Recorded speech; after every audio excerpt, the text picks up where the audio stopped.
नमस्कार पशुपालक भाइयों, नमस्कार वेटनरी के स्टूडेंट्स और गाइस। आज की इस वीडियो को आप पूरा लास्ट तक ज़रूर वॉच करें, क्योंकि आज की इस वीडियो में हम बात करने वाले हैं जेंटामाइसिन एंटीबायोटिक इंजेक्शन के बारे में। दोस्तों, काफ़ी लोगों का कमेंट आ रहा था कि आप एंटीबायोटिक के ऊपर एक वीडियो बनाइए, तो आज की इस वीडियो में हम बात करेंगे जेंटामाइसिन एंटीबायोटिक इंजेक्शन के बारे में।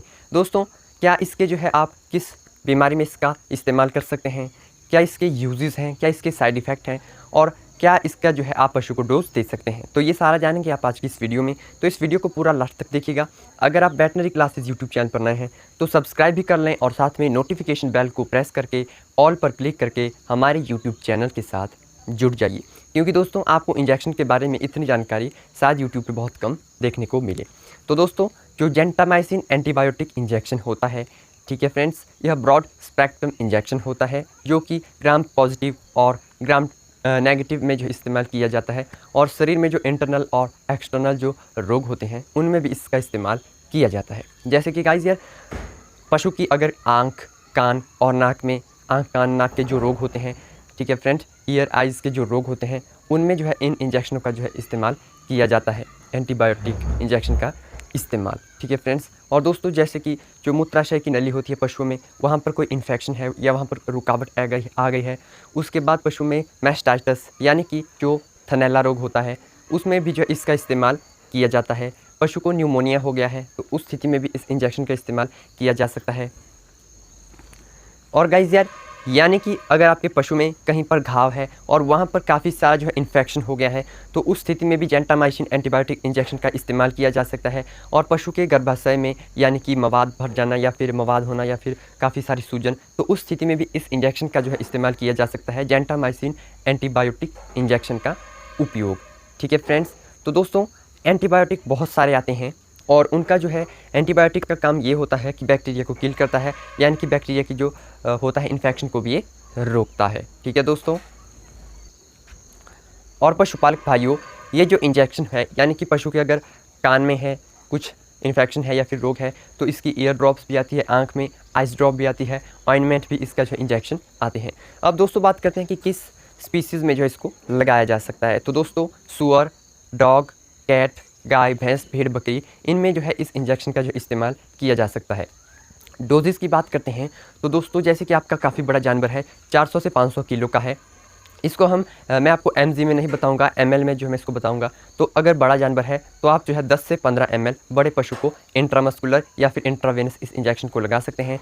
अगर छोटा काफ है, भेड़ है, बकरी है, तो उसको आप 5 से 7 ml तक इंजेक्शन लगा सकते हैं, IM या फिर IV, ठीक है फ्रेंड्स। और अगर जैसे कि डॉग है, कैट है, तो इनको आप 2 ml लगा सकते हैं, इंट्रा मस्कुलर या फिर इंट्रावेनस। अब दोस्तों बात करते हैं पिग की, स्वाइन की।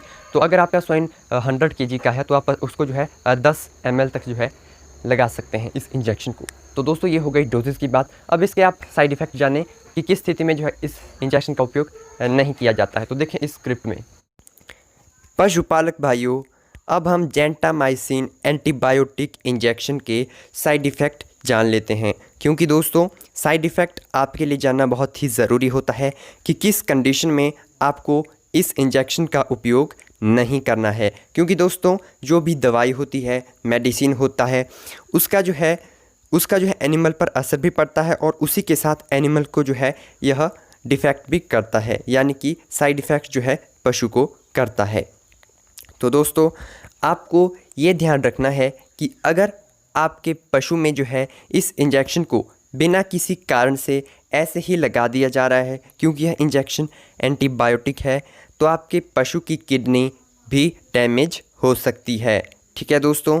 ये एक बहुत बड़ी समस्या है अगर पशु में ऐसे ही आप इस इंजेक्शन को लगा देते हैं। दूसरा दोस्तों, आपके पशु में बाल झड़ना, यानी कि दोस्तों पशु में गंजापन, डर्मेटाइटिस, ठीक है फ्रेंड्स, ये समस्या भी पशु में आपको देखने को मिलेगी। तीसरा कारण है दोस्तों, पशु में सूजन, यानी कि दोस्तों पशु का जो चेहरा होता है उस हिस्से में आपको पशु में सूजन देखने को मिलेगी, ठीक है दोस्तों। इसके और काफ़ी ज़्यादा साइड इफ़ेक्ट हैं दोस्तों, यानी कि आपका जो पशु है, अगर आप बिना किसी कारण के जेंटामाइसिन इंजेक्शन अगर आप पशु को इंट्रामस्कुलर लगा रहे हैं, इंट्रावेनस लगा रहे हैं, तो उस हिस्से में जहाँ पर आपने अपने पशु को इस इंजेक्शन को लगाया है तो उस हिस्से में आपके पशु को काफ़ी ज़्यादा जो है दर्द और स्वेलिंग जो है देखने को मिलेगी। ठीक है दोस्तों, और पशु के पेट में भी इसके कारण दर्द हो सकता है। और दोस्तों, अगर आपके पशु में जैसे कि जो छोटे जानवर होते हैं जैसे कुत्ता, बिल्ली, बकरी, भेड़, तो दोस्तों इनमें अगर एलर्जिक रिएक्शन भी इसका जो है महत्वपूर्ण साइड इफ़ेक्ट है। ठीक है दोस्तों, और यह जो छोटे पप्पी हैं उन पर ज़्यादा साइड इफ़ेक्ट करता है। यानी कि दोस्तों छोटे जो पप्पी हैं उनको उल्टी हो सकती है, उनको डायरिया भी हो सकता है। ठीक है, और दोस्तों इसमें जो है पशु का जो लीवर है वो भी डैमेज हो सकता है।